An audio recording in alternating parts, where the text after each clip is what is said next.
ఇది మన సరూర్ నగర్ చెరువు పరిస్థితి.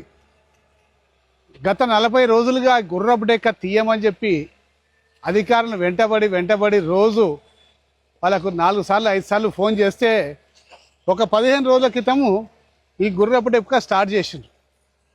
ఈ గుర్రపు డెక్క స్టార్ట్ చేసి ఇక్కడ కుప్పలు పోసిండ్రు. తీసినది ఏ రోజుకి ఆ రోజు ఎత్తేస్తేనేమో దోమలు తక్కువైపోతాయి. కానీ తీసి ఒడ్డుకు పెట్టడం వల్ల విపరీతమైన దోమలు ఈ ప్రాంతంలో ఇంకా అంతా విస్తరిస్తున్నాయి. కాబట్టి అధికారులు ఇప్పటికైనా కళ్ళు తెరిచి గుర్రపు డెక్క ఎంబడి తీసింది కూడా ఎత్తుకపోయి దూరం పడేస్తే దోమల సమస్య ఉండదు.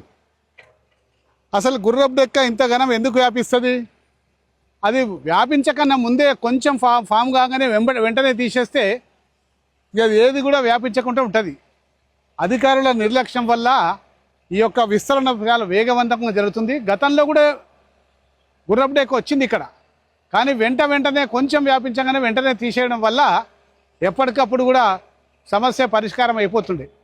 కాబట్టి ఇప్పటికైనా ప్రభుత్వం మేల్కొని ఈ గుర్రపు డెక్క తోటి ఉండే దోమల వల్ల ఈ ప్రాంత ప్రజలకు అనేక రకాల ఇబ్బందులు ఎదురైతాయి. కాబట్టి గుర్రపు డెక్క వ్యాపించకుండా చర్యలు తీసుకోవాలి. ఒకవేళ తీసేస్తే ఇమీడియట్గా అదే రోజు సేమ్ డే దీన్ని ఇక్కడికి వెళ్ళి డిస్పోజ్ చేసి బయటకు పంపాలి.